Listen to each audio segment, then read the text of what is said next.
Bismillahirrahmanirrahim. Assalamualaikum warahmatullahi wabarakatuh. Selamat pagi, salam sejahtera untuk kita semuanya.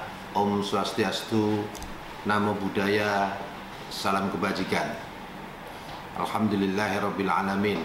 Yang kami hormati Bapak Rektor dan para Sivitas Akademi, rekan-rekan mahasiswa dan hadirin peserta webinar yang berbahagia. Izinkan saya, Brigadir Jenderal Polisi Ahmad Nur Wahid, selaku Direktur Pencegahan Deputi 1 Badan Nasional Penanggulangan Terorisme, untuk mempresentasikan tentang pencegahan paham radikal terorisme, terutama di kalangan mahasiswa. Seperti kita ketahui bahwa terorisme merupakan ancaman global sehingga menjadi perhatian serius dunia internasional karena dipandang sebagai extraordinary crime atau kejahatan luar biasa dan kejahatan terhadap kemanusiaan atau crime against humanity. Pemerintah Indonesia baru mulai atensi dalam mensikapi ancaman keamanan nasional, terutama pasca bom Bali 1 pada tahun 2002 bulan Oktober.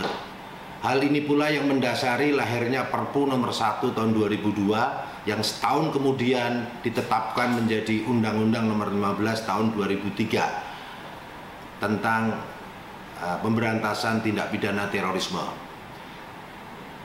Kemudian terjadi beberapa rangkaian peristiwa pengeboman maupun aksi terorisme sehingga tahun 2018 Undang-Undang nomor 15 tersebut direvisi, diperbarui menjadi Undang-Undang nomor 5 tahun 2018 tentang terorisme.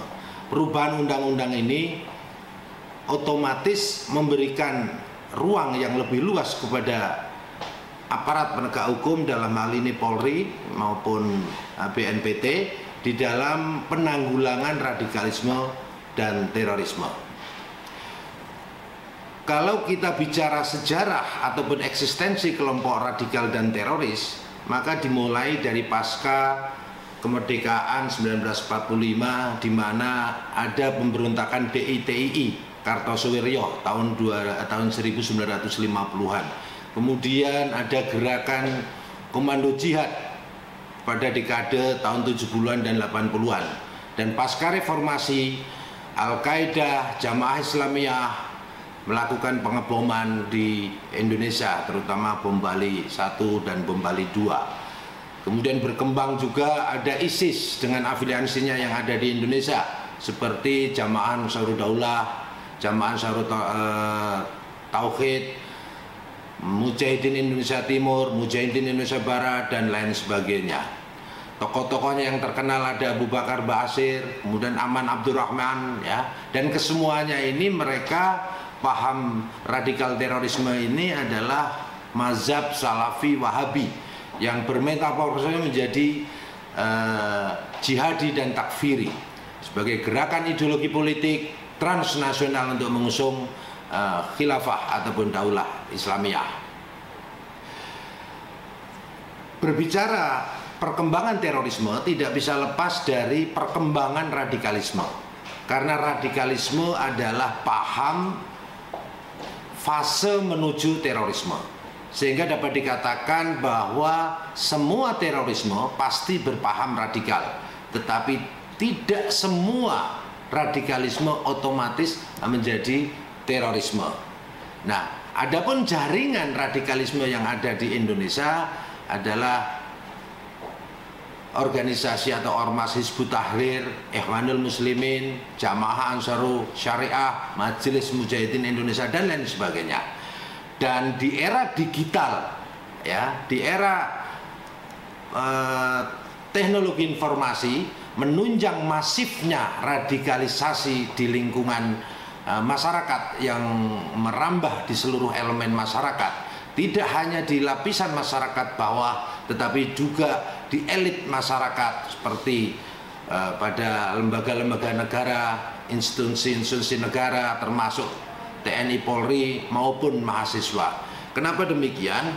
Karena memang radikalisme atau radikal terorisme ini di dalam meradikalisasi, di dalam memaparkan paham-pahamnya, selalu mendikotomi, selalu membenturkan antara agama dan nilai-nilai kebangsaan, antara agama dan nasionalisme, sehingga bagi mereka yang lemah pemahaman keagamaannya akan mudah terhasut, mudah terkontaminasi terhadap paham-paham radikal ini. Tentu saja masivitas radikal terorisme ini menjadi keprihatinan kita semuanya, dan karena memang sangat mengganggu stabilitas keamanan dan tertiban masyarakat dan merupakan ancaman nyata bagi ketahanan nasional serta membahayakan eksistensi negara dan bangsa. Karena apa? Karena sifatnya mereka adalah anti nasionalisme dan bertentangan dengan 4 konsensus nasional: Pancasila, Undang-Undang Dasar Negara Republik Indonesia 1945, Bhinneka Tunggal Ika, dan Negara Kesatuan Republik Indonesia atau NKRI. Nah, karakter maupun sifat serta indikator radikal terorisme ini yang pertama adalah mereka mempolitisasi agama atau sering disebut manipulator agama, karena memang sebenarnya kelompok ini adalah merupakan gerakan politik tetapi menggunakan payung agama, memanipulasi agama dan mendistorsi pemahaman agama, karena sebenarnya mereka hakikatnya ingin merebut kekuasaan, ingin mengganti sistem negara dan ideologi negara yang sudah mapan, yang merupakan kesepakatan segenap bangsa Indonesia. Kemudian tidak heran kalau kelompok radikal terorisme ini kecenderungan untuk menghalalkan segala cara dengan mengatasnamakan agama, dan sikap dasar mereka adalah intoleransi terhadap keragaman ataupun perbedaan yang notabene menjadi ciri khas bangsa Indonesia yang sangat plural dan beragam. Nah, kemudian indikator yang kedua, kelompok radikal dan terorisme ini adalah berfaham takfir. Paham takfir di sini adalah mengkafirkan yang tidak sepaham, yang tidak seideologi dan di luar kelompoknya. Nah, paham takfir inilah yang mengakibatkan sifat eksklusivitas dan sikap intoleransi serta anti budaya ataupun tradisi lokal. Yang perlu dipahami dan perlu digarisbawahi bahwa radikalisme dan terorisme, baik berupa pemahaman, sikap maupun perbuatan politik yang mengatasnamakan agama, bukan monopoli salah satu agama, tetapi ada di seluruh agama, di seluruh sekte, bahkan potensial ada di setiap individu manusia. Seperti contoh, ketika kita mendengar ada pembakaran masjid di Tolikara, tentu saja yang membakar adalah kelompok radikal yang kebetulan mereka beragama Katolik. Kemudian kita juga mendengar di India, di mana dominasi India maupun Sri Lanka adalah beragama Hindu. Di sana ada kelompok yang namanya Macan Tamil, otomatis pelakunya adalah beragama Hindu.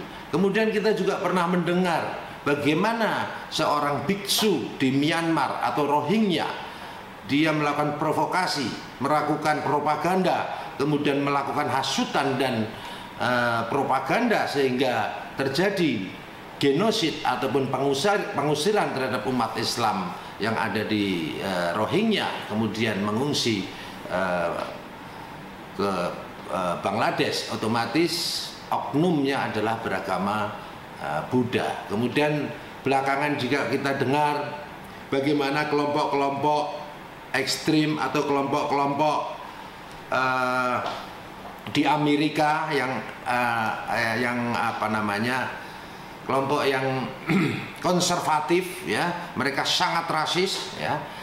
Itu juga tentu bukan beragama Islam tetapi beragama Nasrani. Nah, adapun justifikasi ataupun dominasi agama tertentu yang diidentikan dengan kelompok radikal teroris ini tentu saja tergantung pada sejauh mana dominasi atau agama itu mendominasi dalam suatu daerah atau negara. Nah, justifikasi dominasi ya, radikal teroris mengatasnamakan Islam hakikatnya adalah fitnah bagi Islam. Karena semua sikap maupun perbuatan kelompok ini jauh menyimpang dari nilai-nilai maupun substansi tujuan agama Islam yang rahmatan lil alamin.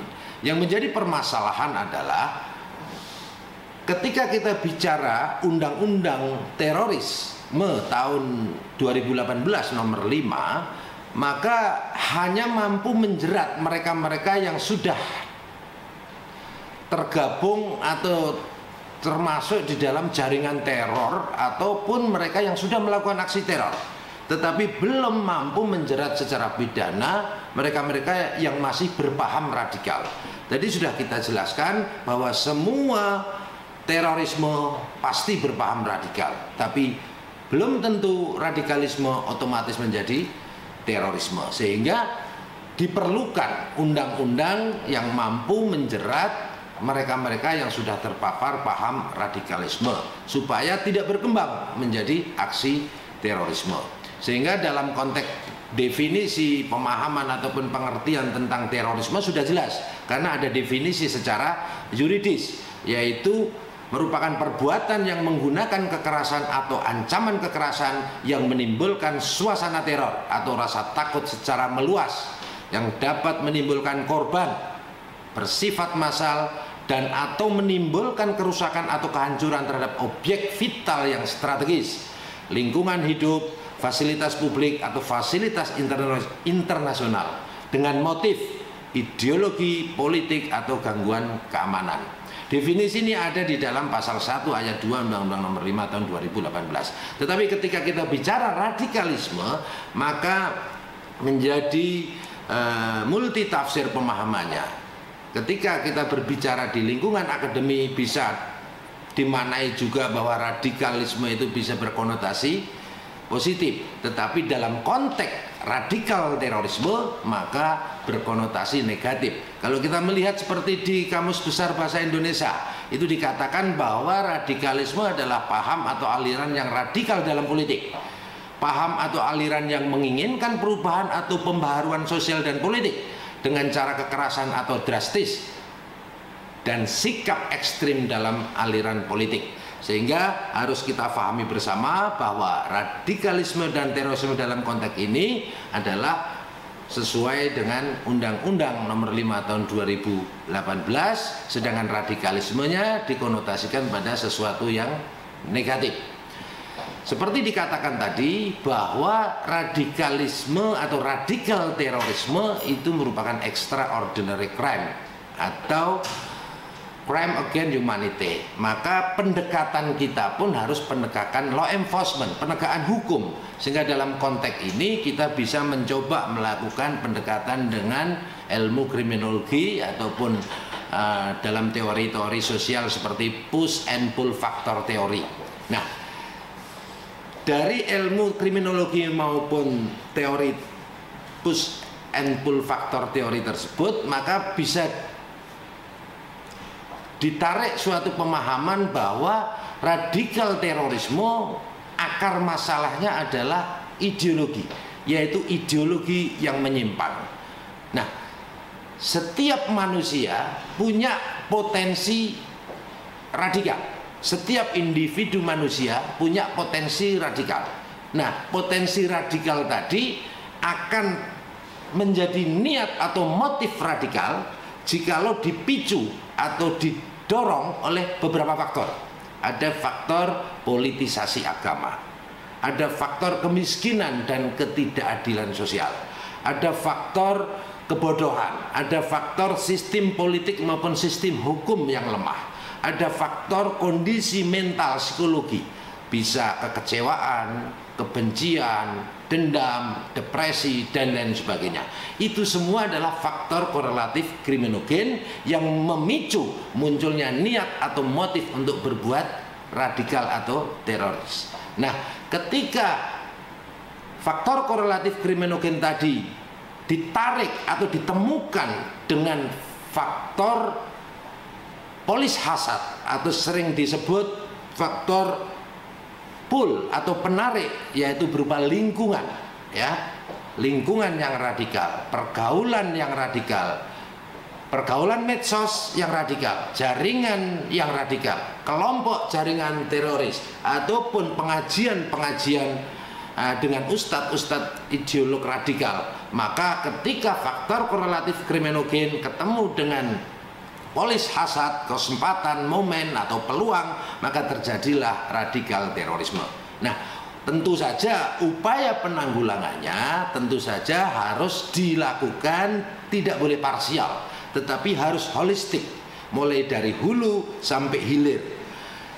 Konteks hilir, ketika sudah terjadi aksi terorisme, maka dilakukan upaya penegakan hukum atau law enforcement. Dalam hal ini dilakukan oleh Polri, khususnya Densus 88 anti teror. Sementara hulunya dilakukan upaya-upaya oleh BNPT maupun segenap stakeholder yang tentu saja BNPT juga bekerja sama dengan kementerian dan lembaga terkait untuk melakukan upaya-upaya, baik itu upaya yang berupa preemptif atau upaya untuk deteksi dini, kemudian upaya untuk mencegah atau preventif untuk menghilangkan polis hasad tadi, maupun ada upaya yang lebih hulu lagi, yaitu upaya untuk mengimunisasi potensi radikal yang ada di masyarakat. Jadi potensi radikal yang ada di masyarakat kita lakukan yang namanya karakter building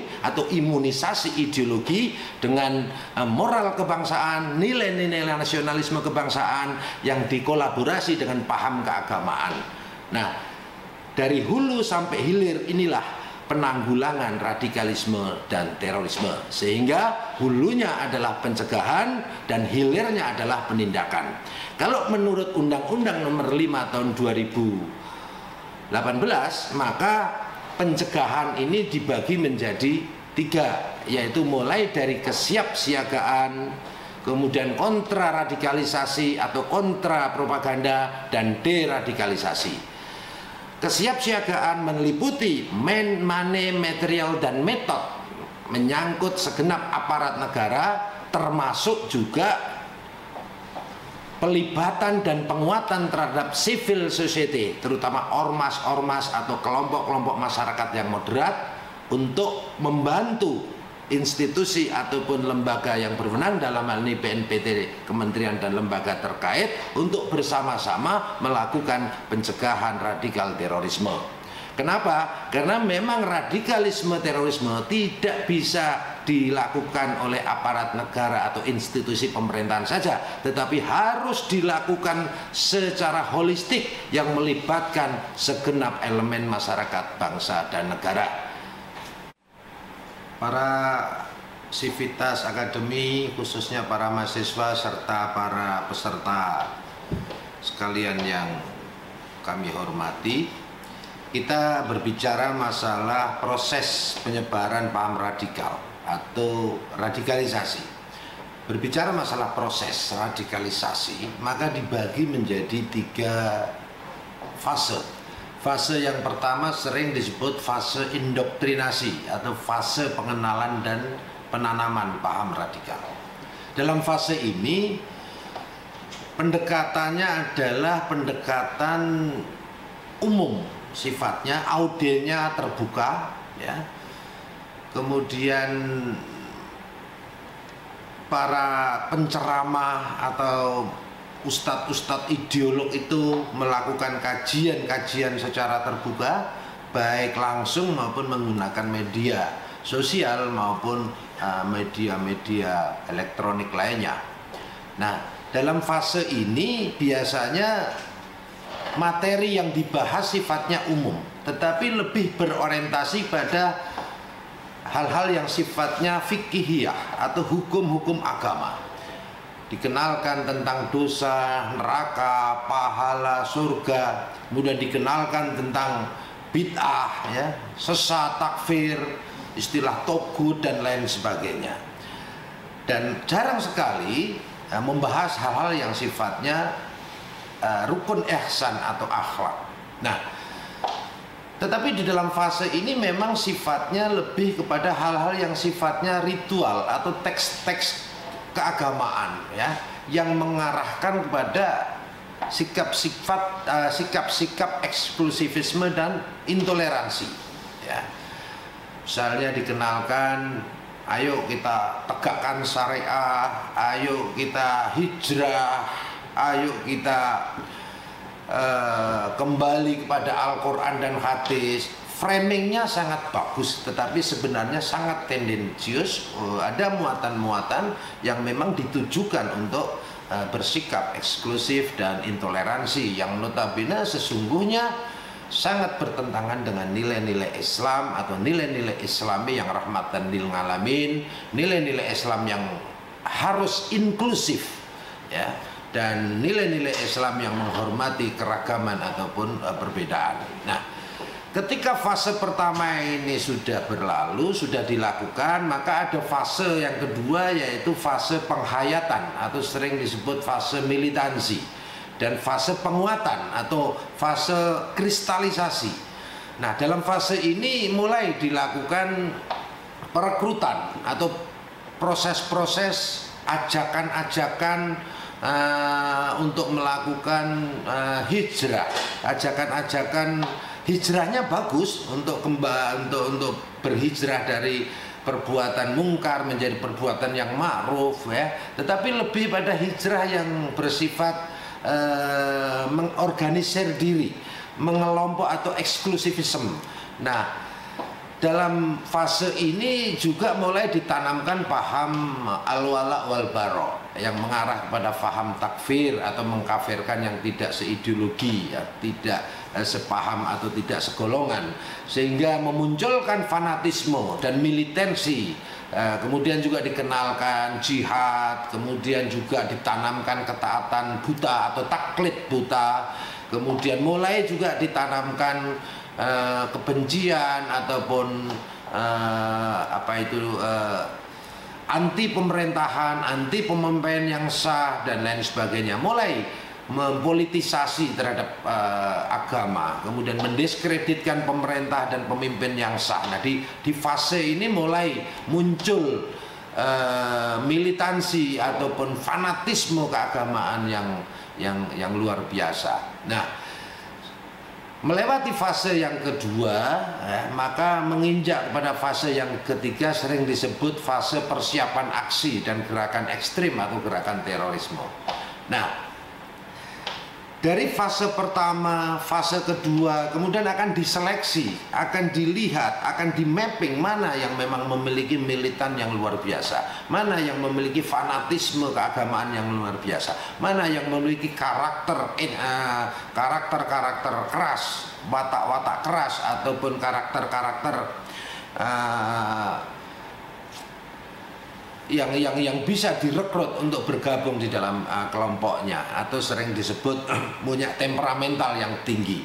Nah, ketika seseorang menjadi fanatis yang tinggi, militansi tinggi, kemudian semangat untuk berjihad dalam pemahaman mereka, kemudian memiliki ketaklitan atau ketaatan tanpa reserve atau taklid buta, maka mulailah diajak bergabung, ya, menjadi satu kelompok. Kemudian dilakukan brainwash atau cuci otak oleh ustadz ideolog yang memang khusus, ya, dalam kelompok kecil, untuk sebelumnya dilakukan sumpah baiat, ya, sumpah baiat terhadap kelompok yang kelompok teroris tersebut.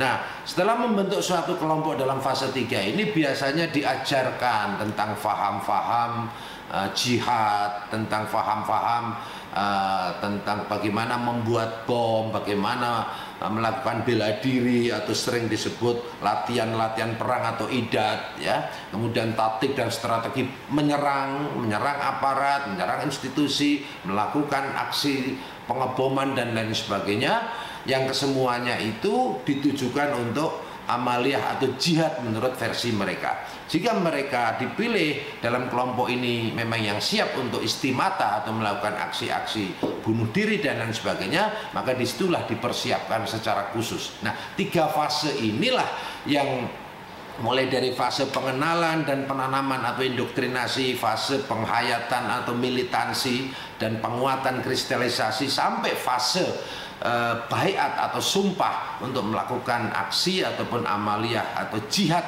yang menurut versi mereka. Maka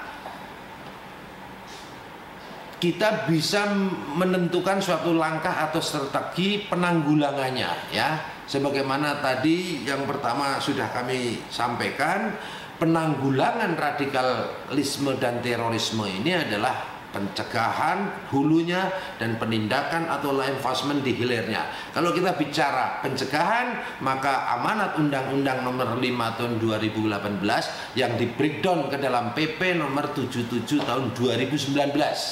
Dalam konteks ini, BNPT bertugas menyusun kebijakan, mengkoordinasikan dan melaksanakan pencegahan terorisme melalui 3 hal, yaitu kesiapsiagaan nasional, kontraradikalisasi atau kontra propaganda, dan deradikalisasi. Tentu saja strategi pencegahan terorisme tersebut didukung dan diperkuat dengan kerjasama internasional, ya, kerjasama dengan kementerian lembaga terkait secara nasional maupun kerjasama secara internasional, karena radikal terorisme menjadi ancaman global, radikalisme terorisme menjadi musuh internasional atau common enemy. Nah, kemudian kalau kita berbicara kesiapsiagaan nasional, ya, kesiapsiagaannya merupakan suatu kondisi siap siaga untuk mengantisipasi terjadinya tindak pidana terorisme. Tentu melalui proses yang terencana, terpadu, sistematis dan berkesinambungan. Kesiapsiagaan nasional ini dilakukan melalui pemberdayaan masyarakat, melibatkan segenap elemen masyarakat. Kemudian peningkatan kemampuan aparatur, ya.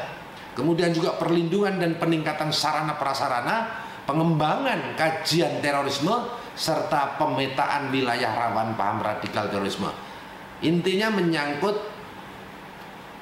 4M tentang kesiapsiagaan nasional, yaitu bagaimana manusianya, sumber daya manusianya, bagaimana sarana prasarananya atau material, bagaimana anggaran atau money, dan bagaimana sistem maupun metodologinya. Kemudian kalau kita bicara pencegahan terkait dengan kontraradikalisasi atau kontrapropaganda, kontraradikalisasi di sini merupakan suatu proses yang terencana, proses yang terpadu, sistematis, dan dilakukan secara berkesinambungan. Tentu saja dilakukan terhadap orang atau kelompok yang rentan terpapar radikal atau rentan terpapar paham radikal terorisme, yang dimaksudkan untuk menghentikan radikalisasi atau proses penyebaran paham radikal terorisme.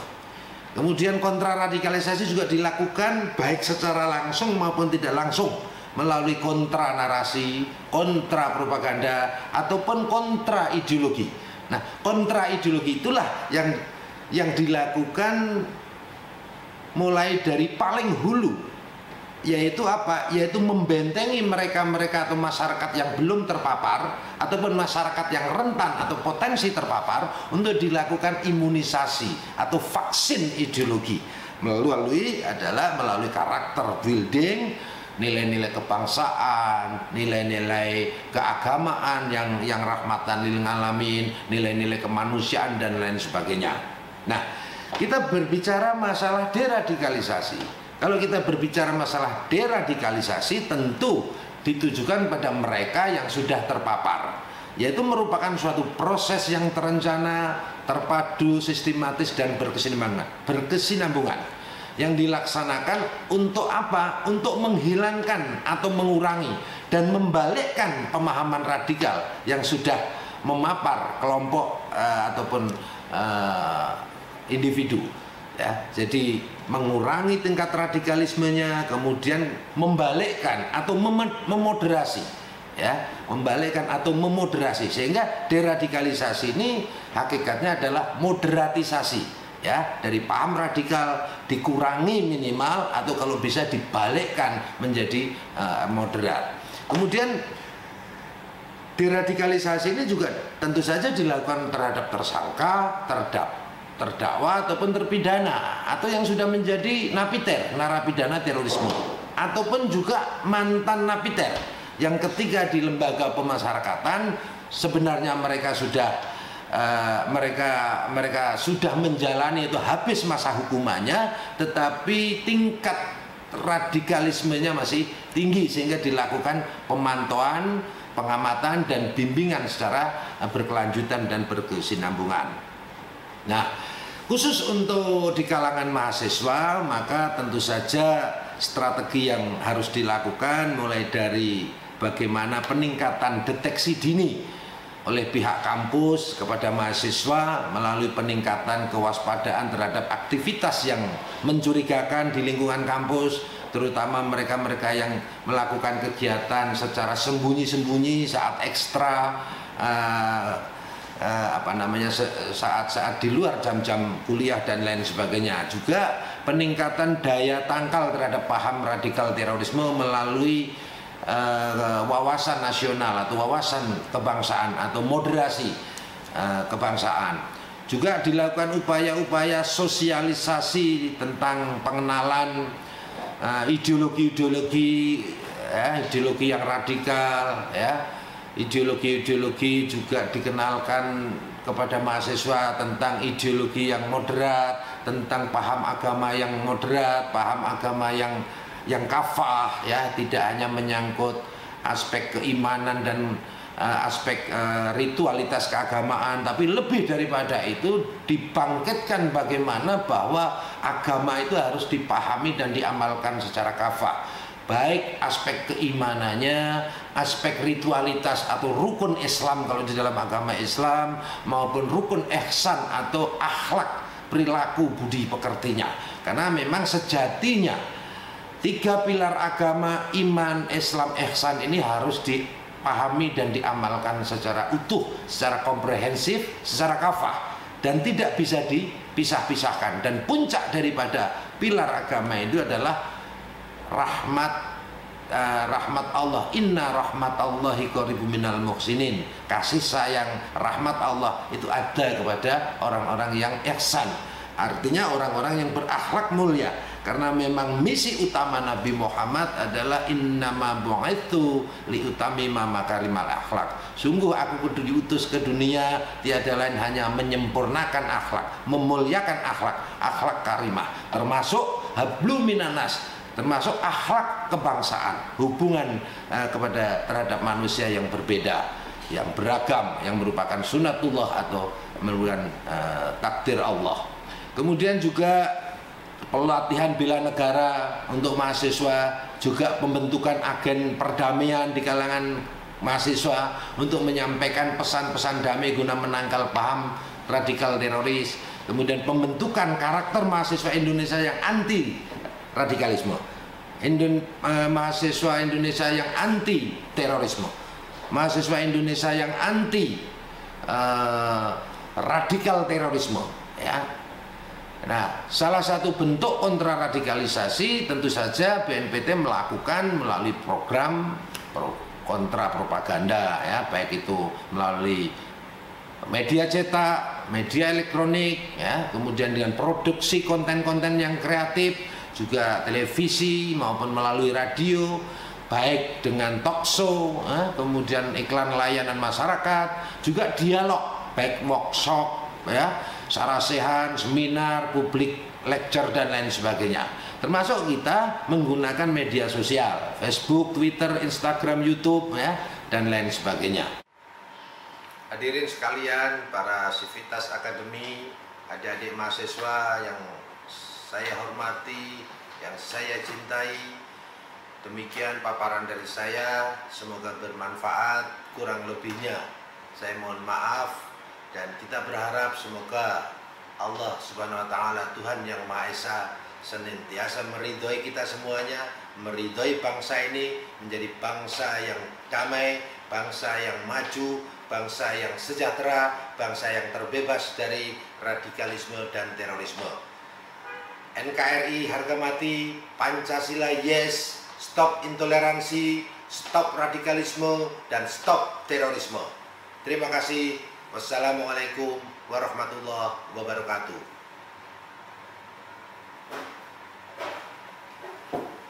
Assalamualaikum warahmatullahi wabarakatuh. Yang kami hormati Bapak Rektor UNJ beserta seluruh sivitas akademika dan juga mahasiswa baru UNJ tahun 2020.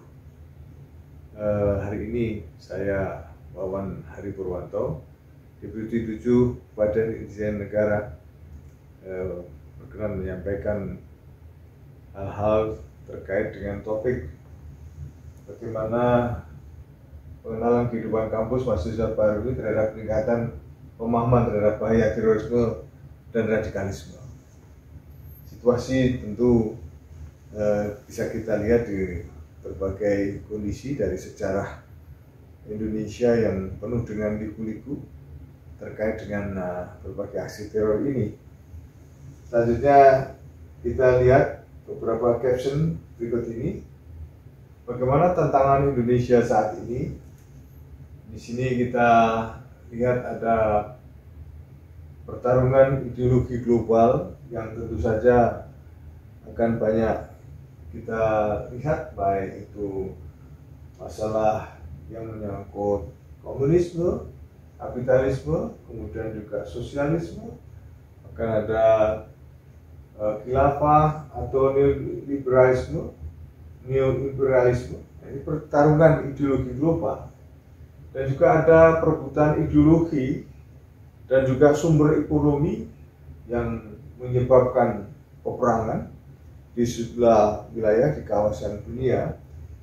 Dan kita lihat ada peristiwa Arab Spring yang selama ini juga kita ikuti di berbagai pemberitaan, di mana kondisi di negeri-negeri Arab banyak pemerintahan yang berjatuhan. Dan ini semua tentu juga menjadikan pembelajaran bagi kita semua untuk melihat perkembangan dunia dan konstelasi global, di mana ini setiap kali ada persoalan di Timur Tengah, pasti juga ada imbas di tanah air. Mengapa? Karena ada sentimen primordial keagamaan. Inilah yang selalu menjadikan sebagian rakyat kita ini terlibat di dalam pusaran konflik di Indonesia sendiri, ataupun yang kaitannya dengan pengiriman jumlah warga negara Indonesia yang terlibat di dalam berbagai pertikaian di Timur Tengah. Situ ada Syria, ada Yaman, juga ada Libya, ada peristiwa Irak. Kemudian juga kita lihat ada kemunculan ISIS, ya. Dan ini juga berkaitan dengan upaya mendirikan khilafah Islamiyah dunia. Nah, ini ISIS ini terus ternyata mengalami upaya degradasi, di mana terjadi pertempuran hebat terakhir di Suriah yang akhirnya mereka bergeser ke Afrika Utara. Namun belakangan, sebelum mereka terjadi pergeseran seperti itu, ada perintah untuk melakukan penyerangan di negeri masing-masing. Ini sehingga kita harus waspadai dari jumlah ancaman-ancaman yang ada. Ini semuanya akan mengancam eksistensi Pancasila. Karena Pancasila ini pernah dikubur hidup-hidup tahun 1998, dan disitulah Pancasila lantas dihapus dari pelajaran di berbagai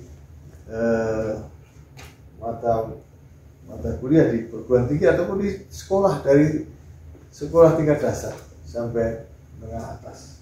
Dan ini semua menjadikan kita lantas mencari, yang kebetulan ada yang ketemu dengan ideologi-ideologi yang tidak sesuai dengan Pancasila. Ada yang maafin dari kanan, kiri, atau juga ideologi-ideologi lainnya yang kebetulan ini benturan.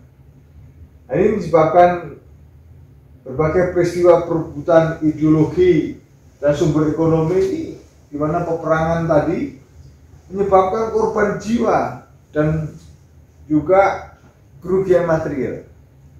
Nah, sehingga ada juga sejumlah warga negara yang dikategorikan foreign terrorist fighter. Nah, dan ini juga terlibat di dalam sejumlah persoalan-persoalan di Timur Tengah. Di mereka ada juga sejumlah nama dan namanya juga nama dari Indonesia. Nah, inilah yang terus kita ingin mencari penyebab dari itu semua dan bagaimana upaya mengatasi.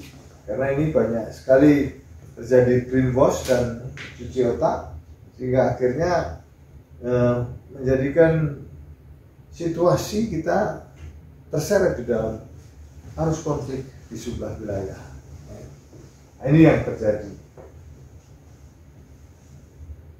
Nah, sekarang itu Pancasila diupayakan untuk direvitalisasi kembali dengan didirikannya PPIP oleh pemerintah Presiden Jokowi pada tahun 2017. Ini semua upaya untuk supaya negeri kita ini tidak lantas secara ideologis berbenturan atau tergusur oleh ideologi-ideologi lain yang notabene sering tidak cocok atau tertolak dan kondisi di Indonesia.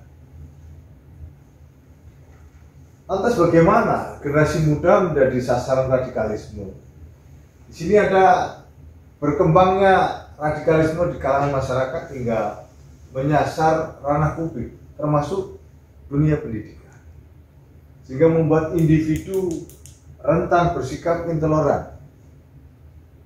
Nah, sikap intoleran ini kalau terjadi pembiaran, dampaknya tentu akan mengarah ke radikal, dan setelah radikal mengarahnya kemana? Ke teroris. Nah, ini yang kita ingin supaya mahasiswa-mahasiswa yang menjadi generasi penerus ini, yang mereka masih energik, masih muda, masih idealis, itu bisa kita upayakan supaya mengerti, paham ini.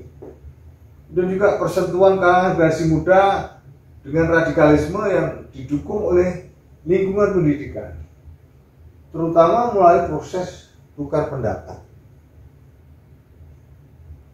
Nah, mereka kadang di kampus tidak dapat ajaran itu, di sekolah juga tidak, tapi di masyarakat ketika dia jumpa di dalam suatu kajian misalnya, semua berawal dari tukar pendapat itu yang akhirnya tergosok sedikit demi sedikit. Maka perlu ada suatu sikap kritis supaya kita tidak menelan mentah begitu saja tanpa mengunyah, terutama terkait dengan asbabun nuzul, ya, sebab turunnya ayat yang kadang dipotong-potong atau tidak disebutkan. Ini ayat di medan perang akhirnya ditampilkan di daerah atau di wilayah damai.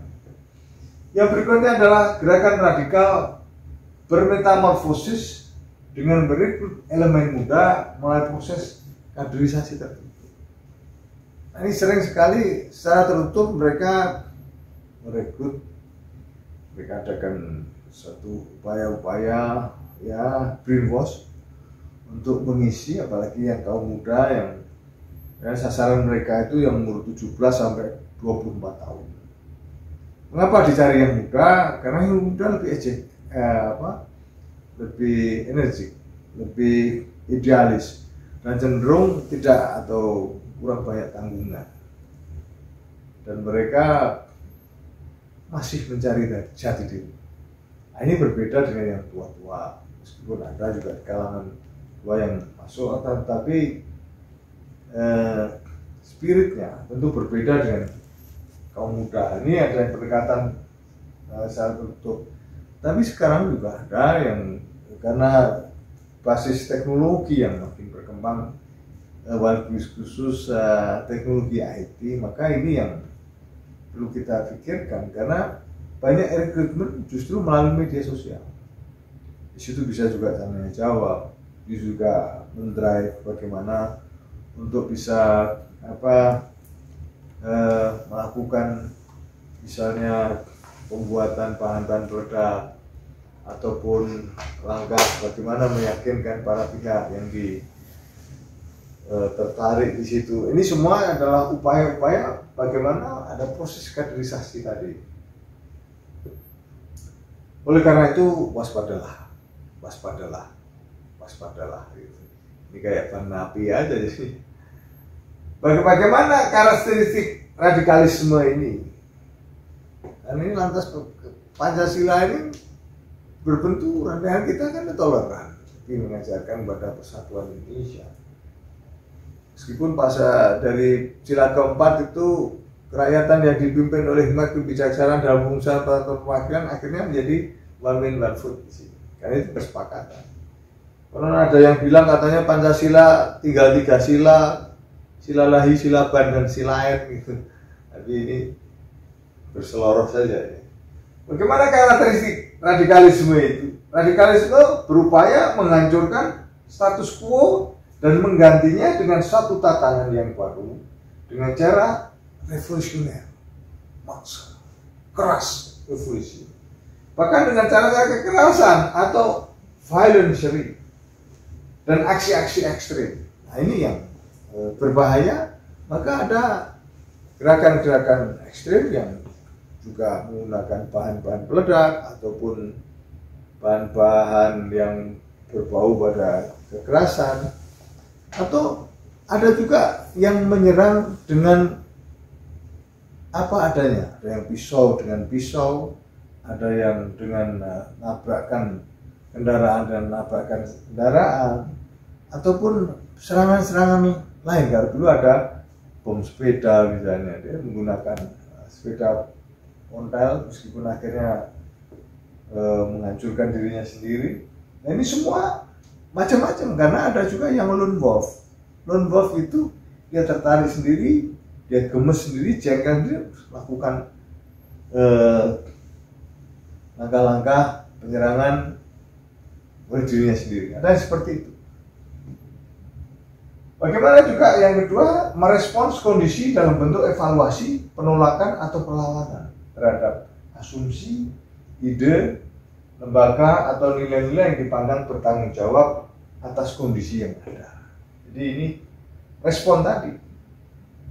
Responnya ada yang berupa evaluasi, menolak ataupun melawan terhadap asumsi, ide. Nah ini responnya ada yang reaktif, ada yang keras, ada yang tanpa pikir panjang, ada yang melakukan langkah-langkah menyerang, bahkan lebih destruktif. Nah, berikutnya adalah pandangan ditujukan untuk mengganti tatanan yang sudah ada sesuai dengan penafian kebenaran sistem lain, dengan mengatasnamakan nilai-nilai kerakyatan atau kemanusiaan. Ini dia berupaya mengganti tatanan sesuai dengan penafian kebenaran sistem lain. Oleh karenanya ini perlu ada suatu sikap kritis di kalangan muda, apalagi Anda sebagai kaum intelektual yang tentunya ini menjadi sasaran empuk. Karena Anda yang masih mencari jati diri ini lantas diupayakan untuk bisa dibelokkan dan menjadi tenaga-tenaga pendukung dari upaya-upaya mereka menggolkan apa yang jadi cita-citanya.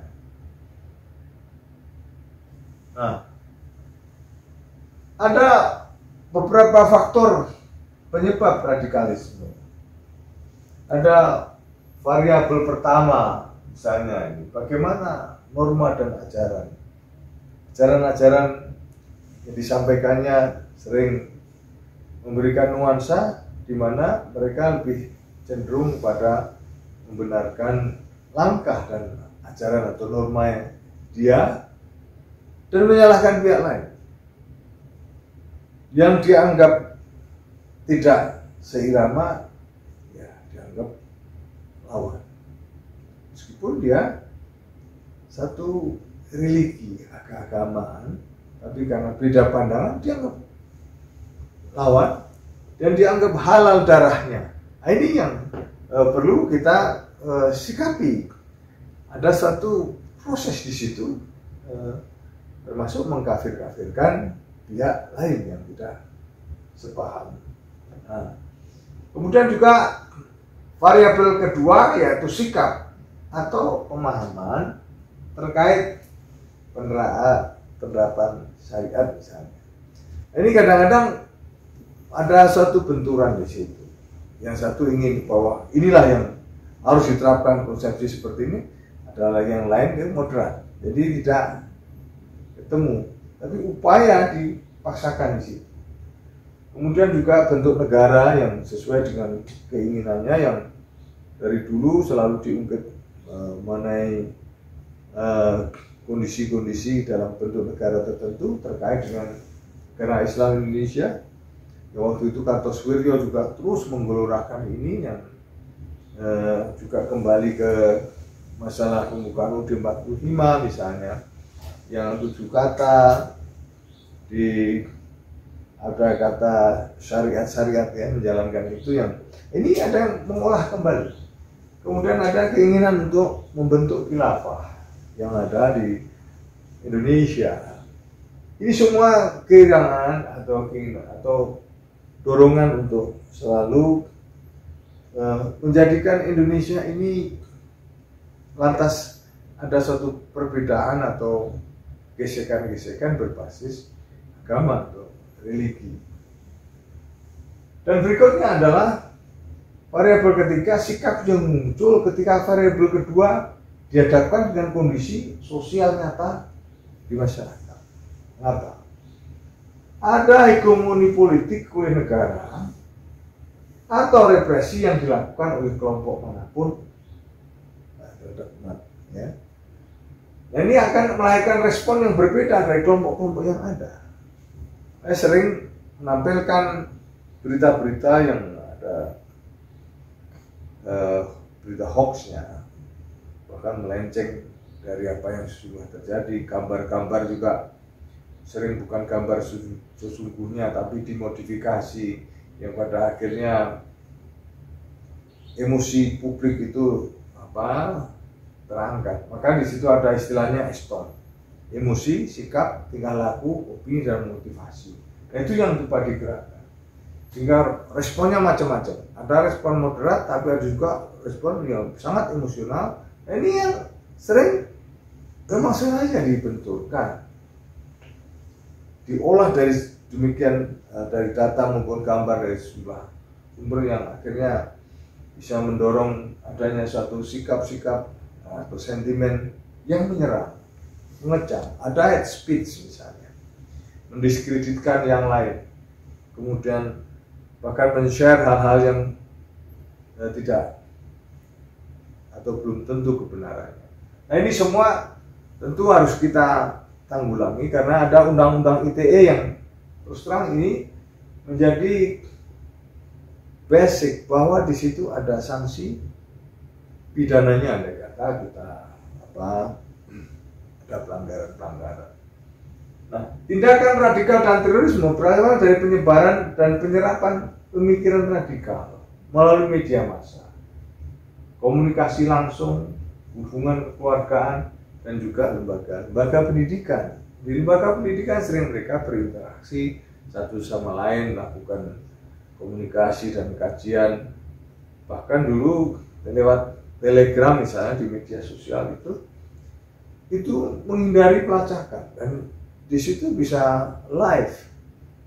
Nah, Telegram itu live. Misalnya ada gerakan apa di suatu negara yang bisa disiarkan langsung. Ini yang perlu kita antisipasi ya, supaya tidak keliru ketika kita lantas terisi dalam pemikiran kita itu gerakan-gerakan atau pemikiran-pemikiran garis keras.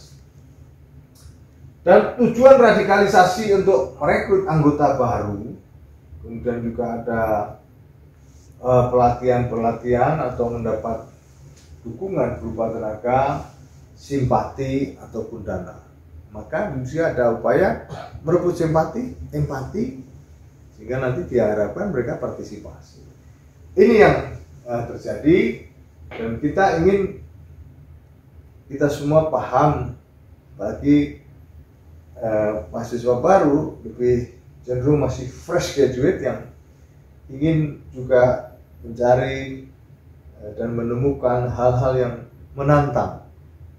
Apalagi di Timur Tengah ya, sering dikirimi gambar-gambar yang bertema heroik, menenteng senapan begitu. Kemudian dia berdiri di atas kendaraan-kendaraan yang sudah dirangkai dengan rangkaian kendaraan tempur. Akhirnya terpacu teman-temannya atau saudara-saudaranya yang di Indonesia, lalu akan tergerak untuk bisa bergabung dengan kelompok-kelompok itu di sejumlah negara di Timur Tengah khususnya. Ini yang perlu kita sadari. Bagaimana mengenai dinamika aktual? Radikalisme di kalangan generasi muda berawal dari adanya proses tukar pendapat yang intens dengan jaringan radikal di tengah masyarakat. Intens ya, dipengaruhi dengan gambar-gambar, dengan dorongan, dukungan, segala macam. Di tengah masyarakat maupun di lingkungan pendidikan mulai tingkat menengah hingga tinggi. Ini terus harus kita waspadai, terutama sikap kritis. Anda sebagai generasi muda harus triangulasi, cek, recheck, dan cross check. Tanyakan ini kepada guru-guru kita yang punya kualifikasi dan kompetensi yang tinggi, yang memadai, sehingga akhirnya kita tidak menelan mentah begitu saja hal-hal yang cenderung pada agitasi atau keinginan atau hasrat yang mengarah pada gerakan-gerakan radikal. Dan hingga saat ini generasi muda di tengah raya masih menjadi target potensial jaringan kelompok teror. Selain itu rentan menjadi sasaran brainwash karena pertimbangan kemurnian dan sikap kritisnya. Hati-hati. Mahasiswa banyak yang 17 sampai 24 tahun. Ini menjadi critical point yang nantinya Anda menjadi target utama untuk bisa digandeng. Waktu itu ada penyerangan gas klorin ya di ITC Depok. Di ITC Depok ini luar biasa, dan gas klorin ini biasa dipakai oleh ISIS. Setelah kita selidiki, kenapa kok ITC yang diserang? Ternyata dia tadinya pengen masuk ITB, gagal, akhirnya masuk ke ITC. Tapi ini seloroh aja sih. Dan ini brainwash tadi, cuci otak. Ada pengungkapan jaringan terorisme dari kalangan mahasiswa di Universitas Riau misalnya pada Juni 2018 menjadi salah satu bukti bahwa dunia kampus ini juga dijadikan basis kegiatan dan bentuk strategi untuk mengelabui gerakan mereka dari aparat keamanan. Dan ada alumni yang masih berhubungan dengan adik-adik juniornya. Ini kalau ada ajakan-ajakan di sini, kita mesti juga lapor.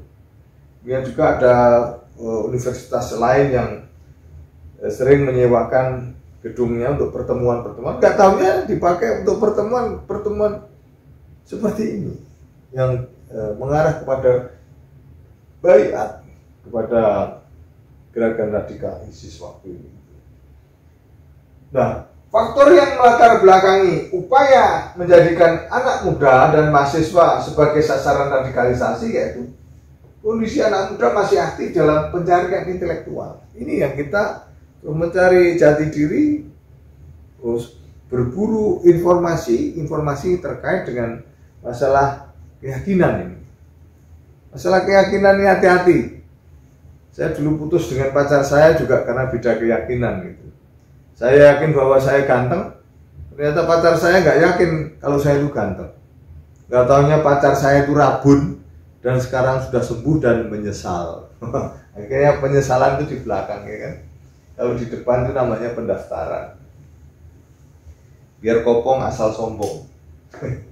Nah, lantas bagaimana dia pencarian intelektual. Disinilah yang kita mesti sikap kritis tadi. Yang berikutnya penguasaan media sosial dan teknologi informasi. IT ini. Sekarang medsos luar biasa. Kita bisa langsung berinteraksi. Bisa give and take. Dari situ tentu mengharap ada feedback. Maka medsos kita mesti juga hati-hati dalam berselancar di medsos.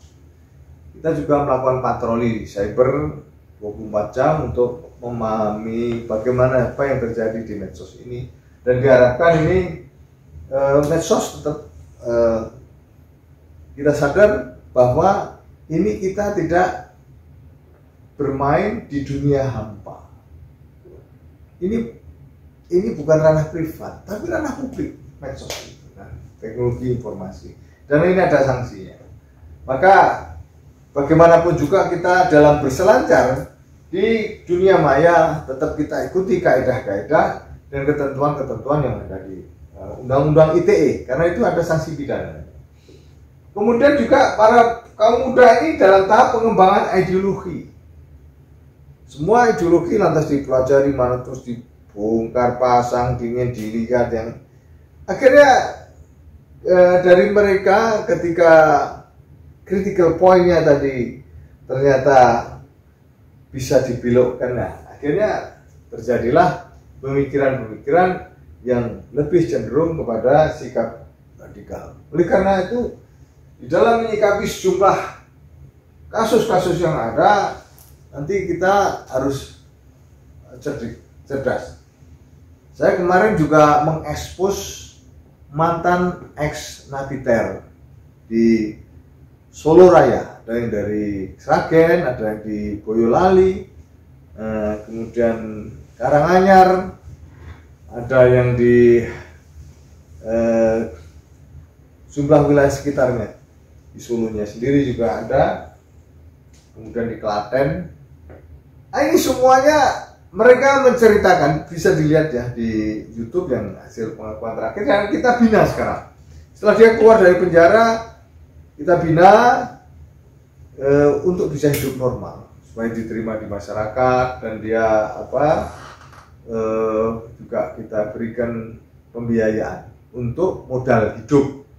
Ada yang ternak ikan, ada yang ternak sapi, ternak kambing, domba, atau juga ada yang servis AC, baik AC mobil maupun AC rumah, dan juga kegiatan lain yang sifatnya produktif seperti pabrik pembuatan sabun misalnya. Ini semua kita lakukan itu, dan kita juga mengumpulkan mereka-mereka mantan atau alumni Afghanistan. Ini semua mereka bercerita berakhir pada titik penyesalan yang tadinya juga terpengaruh oleh pikiran-pikiran yang lebih kepada cuci otak tadi dari sisi keyakinan. Maka disinilah kita mesti waspada terhadap sesuatu yang akan memberikan dampak ikutan, di mana kita akan terdorong untuk bergabung dengan posisi yang pada akhirnya merugikan kita. Bagaimana dinamika aktual di sini? Ada gerakan sel pendukung yang berbasis medsos. Cenderung mulai dari tren pergerakan jaringan pendukung ISIS misalnya, guna menghindari deteksi. Nah, ini banyak seperti ini. Nah, ini kalau basisnya medsos, maka kita harus juga kritis. Jangan sharing sebelum sharing. Jadi kita nyaring dulu, tapi baru sharing. Kalau tidak, sama juga kita menyebarkan hal-hal yang justru mengarah kepada intoleransi, kemudian gerakan radikal, apalagi selanjutnya menjadi teroris. Kemudian memiliki karakteristik yang cenderung bergerak di dalam sel kecil atau lone wolf. Lone wolf, sel kecil bergerak sendiri. Ketika melihat satu film atau tayangan apa, dia panas, akhirnya ngamuk, menyerang, membabi buta. Ketika ditanya juga akhirnya terlihat dia dari sisi bacaan-bacaan. Maka ini perlu kita waspada. Begitu ada perubahan-perubahan sikap dari anggota keluarga kita, yang yang tadinya berang jadi pemurung, pergi nggak jelas, pulang minta uang, ngurung diri di kamar. Bacaan, coba dicek apa yang menjadi bacaan, komunikasi sosialnya juga perlu kita sadari. Kita juga habis itu juga harus kita secara preventif kita laporkan ya kepada aparat keamanan terdekat. Peristiwa Lampung, peristiwa Sibolga itu rentetan, di mana orang tuanya melihat perilaku anak dan menantunya aneh. Dia dilapor ke aparat, benar dilakukan penggerebekan. Ternyata istrinya berada di Sibolga, dan di Sibolga ternyata nyimpen bahan-bahan peledak. Dan setelah itu dirayu karena ada anaknya yang masih balita, nggak mempan. Ya, bom bunuh diri di sana. Tetangganya akhirnya rata dengan tanah. Ini semua maka sebagai sebuah gambaran, begitu ada hal yang mencurigakan, kita segera lapor. Ya. Jadi ada deteksi dini, cegah dini, dan lapor cepat. Kita lapor, tapi kalau sudah terlambat ya sudah terjadi hal-hal yang tidak kita inginkan. Nah, itu makanya Lone Wolf tadi dan mayoritas direalisasikan oleh generasi muda yang memiliki orientasi militer di dalam melakukan amaliyah teror dalam negeri. Ini anak-anak muda rata-rata yang terjadi. Nah, mudah-mudahan kita dengan pemahaman ini akan menjadikan kita lebih wise, lebih bijak tatkala kita menyikapi perkembangan yang ada. Selain menjadi media komunikasi, media sosial juga menjadi bagian strategi propaganda gerakan. Medsos sekarang luar biasa, hampir anak-anak muda sekarang punya gadget, mana-mana ditenteng. Ini akan menembus menurut teori jarum suntik. Begitu baca terus ke otak ini yang mengubah mindset ini. Oleh karenanya waspada. Regenerasi jaringan, ya, dia akan transfer pemahaman radikal melalui itu juga. Motivasi untuk merealisasikan agenda apa yang menjadi keinginannya itu. Nah, ini harusnya kita tetap mengambil langkah-langkah. Kalau sudah langkahnya sudah tidak benar dengan ideologi kita misalnya, ya kita sudah mulai berpikir untuk menanyakan ini kepada siapa? Kepada guru-guru kita, supaya ada keberimbangan pemahaman dan pemikiran. Jaringan radikal itu terus berkembang, level ancaman akan meningkat dan berimplementasi menjadi aksi terorisme yang menimbulkan dampak kerusakan masif serta eskalatif terhadap suatu negara. Ekonomi termasuk pariwisata. Yang pariwisata Bali per bulan itu menyumbang 9,7 triliun rupiah. Action. Oleh karenanya ini kerusakan dampak masif itu eskalatif pada suatu negara yang berbahaya. Dengan kondisi COVID sekarang ini juga kondisinya rontok perekonomian kita, karena tidak ada turis, apalagi kalau wilayah-wilayah yang memang penghasilannya, pemasukannya berdasarkan pemasukan dari turis. Ini yang perlu kita waspadai. Maka mengapa Thailand ketika disebut-sebut waktu itu mengenai penangkapan Hambali di sana, dia selalu menolak itu, tidak mau ngomong itu, karena kalau diangkat mengenai masalah peristiwa itu penangkapan di wilayah Phuket di Thailand, nah, dampaknya turis itu pada ketakutan. Nah, ini jadi kerusakan masif seperti ini pernah terjadi, dan terorisme akan berdampak secara fisik serta menyebabkan munculnya trauma dan rasa takut masyarakat. Trauma luar biasa, rasa takut luar biasa, dan juga penderitaan fisik maupun psikis. Nah, fisik kerusakan juga luar biasa, apalagi kalau bomnya dalam high explosive yang berskala besar. Nah, stigma negatif situasi keamanan nasional hingga distrust terhadap kinerja aparat keamanan yang dapat menimbulkan multiple effect dengan aspek-aspek lainnya. Nah, kalau distrust ini ketidakpercayaan terjadi, bahaya sekali.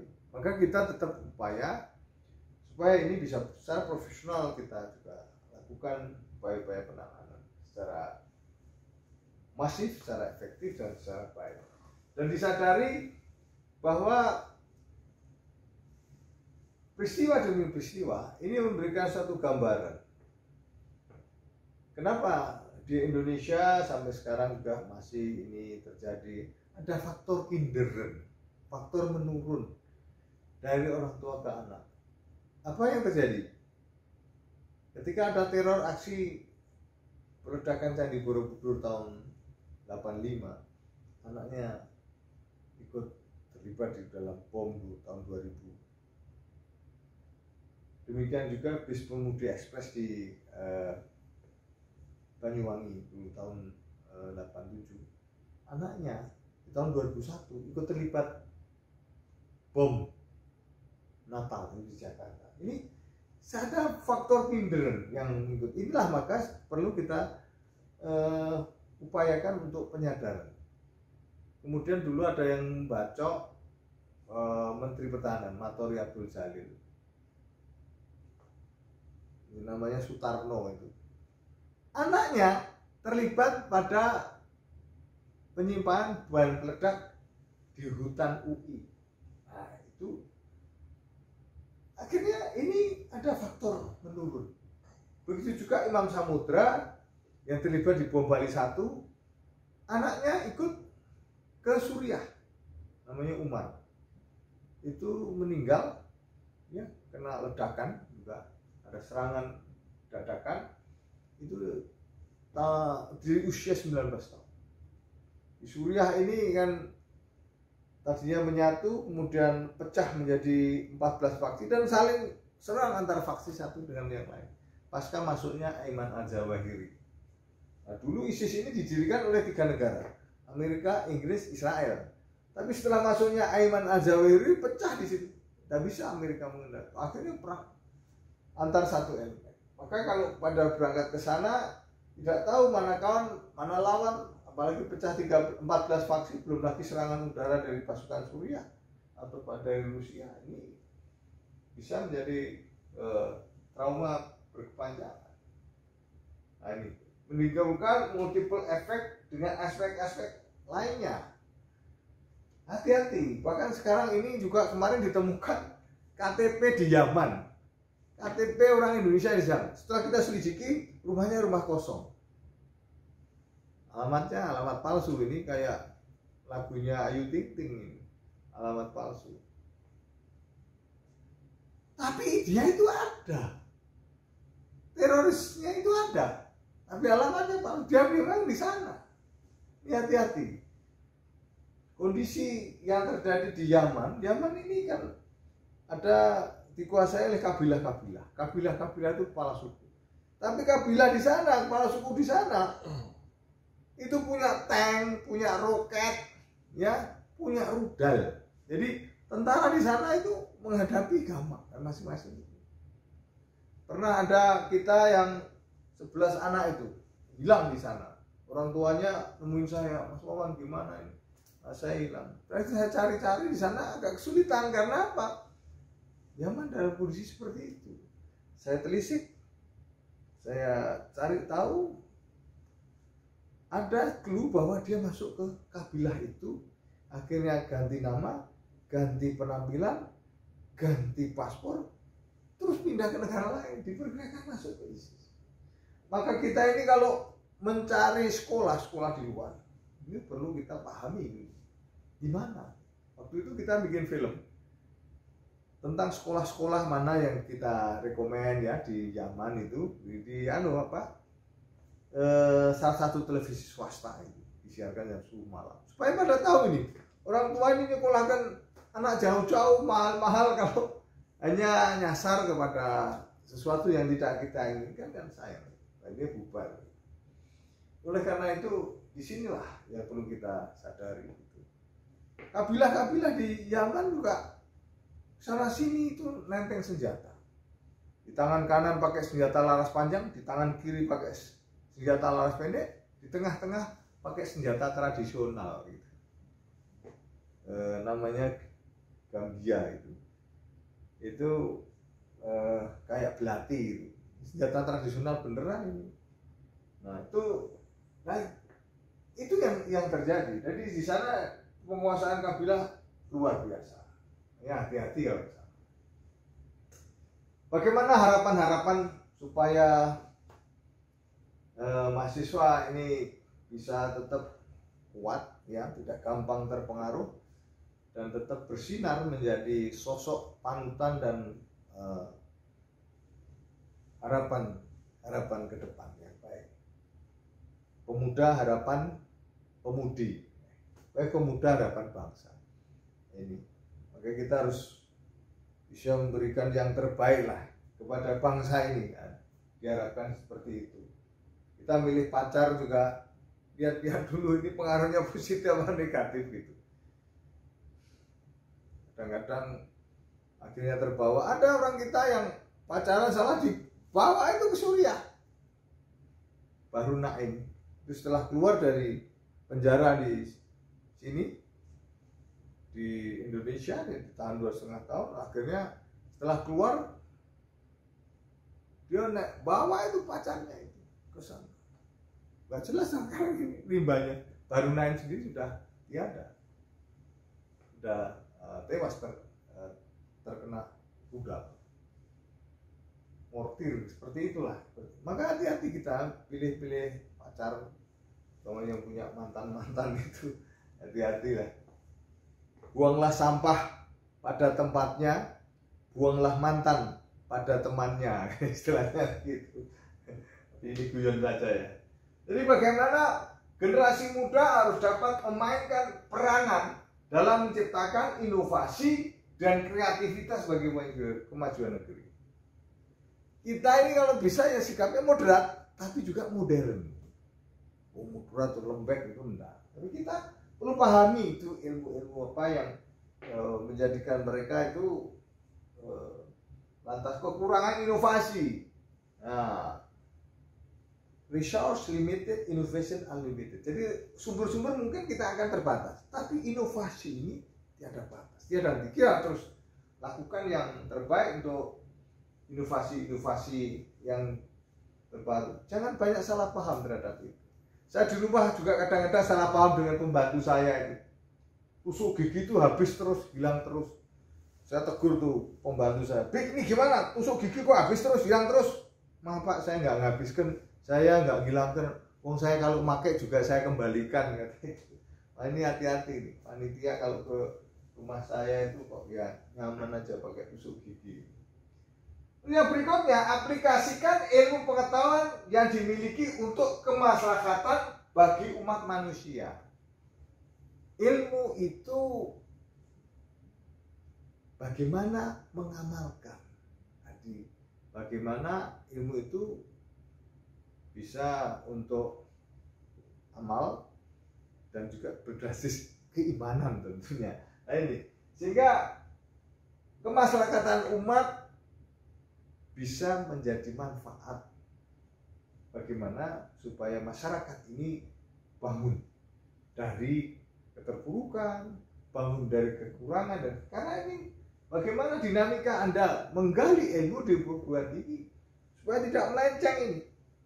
Harapan-harapan yang selalu diinginkan oleh orang tua untuk bisa menjadi generasi penerus yang luar biasa.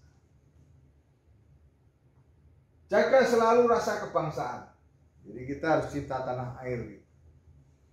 Ya, hubul waton minal iman. Cinta tanah air bagian dari iman. Nah, ini harus dibedakan dengan hubul wadon. Hubul wadon itu cinta pada lawan jenis gitu. Sunnah ya gitu ya. Jadi jaga selalu rasa kebangsaan dan bentengi diri dari paham radikal dengan pemahaman agama yang baik. Agama ini harus paripurna, istilahnya tanyakanlah kepada guru-guru kita, orang-orang yang memang sudah sepatutnya untuk dijadikan tempat untuk kita melakukan cross check. Jadi kita tidak terjebak pada suatu pemikiran-pemikiran yang ekstrim yang terkadang menjadi keliru, sehingga ya akhirnya justru kita terjebak di dalam pemahaman-pemahaman radikal yang akhirnya kita mengalami kegagalan. Dan kembangkan selalu sikap toleransi dan kepedulian terhadap sesama, sehingga dapat saling merekatkan rasa persatuan dan meminimalisasi kemungkinan perpecahan bangsa bernuansa SARA. Nuansa SARA ini kenapa kita tekankan?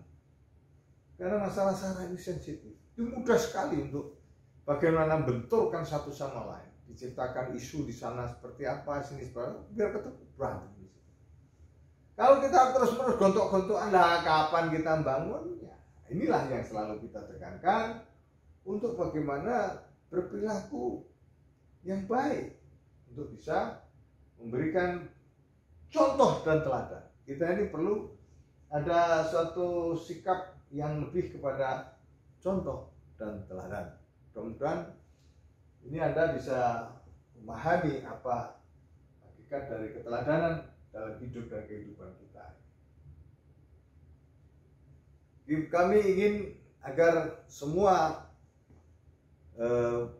mahasiswa yang terhormat ini akan memberikan satu harapan-harapan di masa datang yang akhirnya bisa menjadi pemimpin yang baik, menjadi generasi penerus yang betul handal.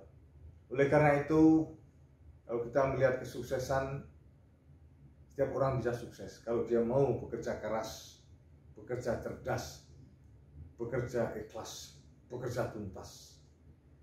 Mau capek, mau berjuang, tak kenal lelah. Oleh karena itu, binalah dirimu untuk menjadi orang yang berkali bertinggi. Mulailah dari sekarang juga.